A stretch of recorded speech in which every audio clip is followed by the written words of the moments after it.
Well, hello and welcome to the Election Viewpoints series for the Steinbach Chamber of Commerce. I am here with another candidate, a council candidate, Damian, who's here to join us and answer some questions about Steinbach business and how it can succeed. Thanks for coming, Damian. Yeah, thank you for having me. Thank you for the chamber as well for taking the time to put this all together and bring it out to the people that they can have an extra resource to know us. Yeah, well, it's our pleasure, and we're excited about this election. There's going to be a lot of interesting discussions, I think, happening, and so as a chamber, we want to be a part of that. And thanks for coming again. Absolutely. So let's dig into some of these questions. And the first one has to do with economic development. So that's become a little bit of a hot topic recently. And as a chamber, we've been hearing about it for a while. But what is your take on how the city can strategically address economic development? Absolutely. No, that's a great question. And it has definitely become a hot topic as of recently. So it's something that we're all kind of delving into quite a bit. So with any strategy that gets put forward, we need to make sure that we have a clear, concise end goal that we're looking for. There needs to be clear directive to what we are looking to achieve and attain. And it needs to be public so that we can be held accountable to the citizens as to where we are moving with our strategy. So my strategy in terms of the economic development of Steinbach is to put together a strong economic development team that is made up of various different people that are specialized in their fields. So we would have a city councilor on this committee. We would try to have somebody from the Chamber of Commerce that would participate in this committee, as well as developers, business owners. And the main goal of this economic development team would be to bring forth the middle class jobs, the manufacturing and industry jobs that Steinbach hasn't seen big corporations coming to Steinbach in the last decade or so. Right. Yeah. So that's the main focus, and it's something that can really build the community of putting together this team that's accountable. Right. Absolutely.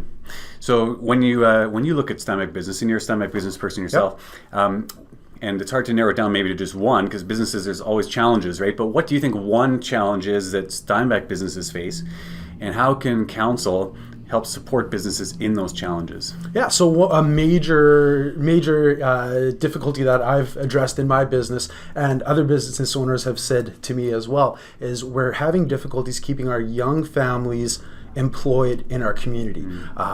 It's something where we are graduating 400 plus grads every single year from the SRSS, and our level of job growth in careers and paying jobs is not keeping up at the same level.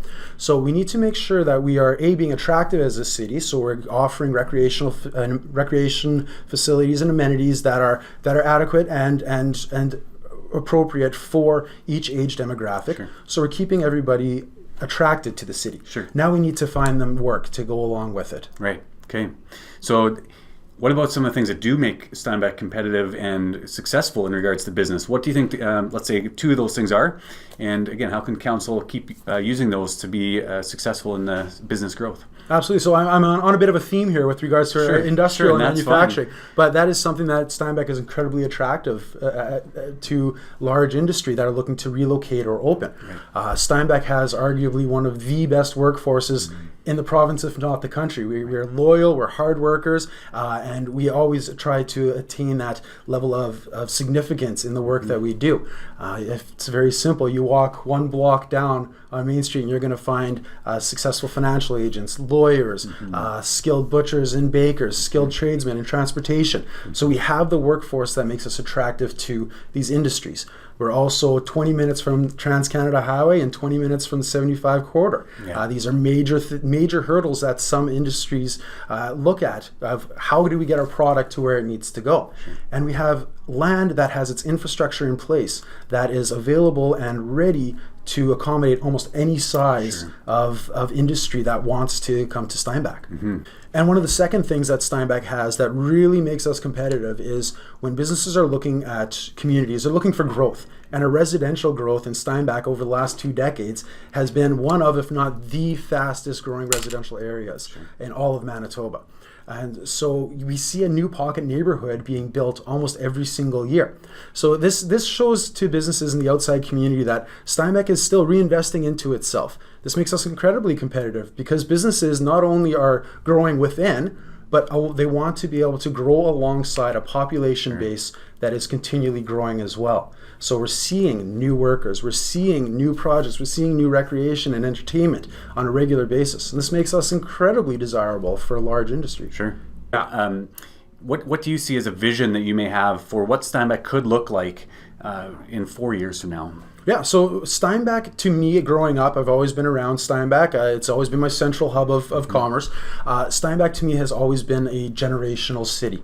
So growing up, you see everybody from the great-grandchildren all the way up to the great-grandparents. Right. And my vision for Steinbach moving forward, especially over the next 4 years, is to really embrace this feeling of generational. We need to make sure that we're keeping affordable housing for our great-grandchildren that are coming out of the SRSS. Yes. But we also need to keep affordable housing for our great-grandparents to retain that wisdom within the community. Sure. That's something that's incredibly important to me, as well as recreation for everybody from, again, the great-grandchildren up to the great-grandparents. So by focusing on growing our business sector, we can afford to be able to do these things. Our infrastructure, and reinvest into our infrastructure, reinvest into our recreation and cultural facilities by expanding our tax base by bringing these businesses in, as opposing to have to increase our taxation rate. Sure.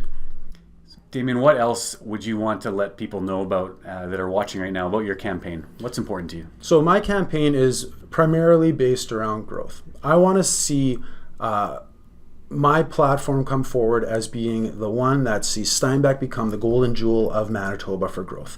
We need to show that having an assertive, aggressive council that has a straight prerogative of ensuring that we are continually moving forward in progress can be effective in growing a city. I want other communities to be coming to us and our chamber and our other various institutions in Steinbach and say, hey, what have you done? And I want the answer to be, we were all working together towards a common goal of growing our city to be a city and no longer just a town. Well, there you go, folks. Damian was here to share with us a bunch of his answers to the questions that we had to ask today, and I'm very thankful he was here. So Damian, on behalf of the Steinbach Chamber of Commerce, thanks for joining us today, and all the best. I appreciate you doing this again. Thank you very much, Ben.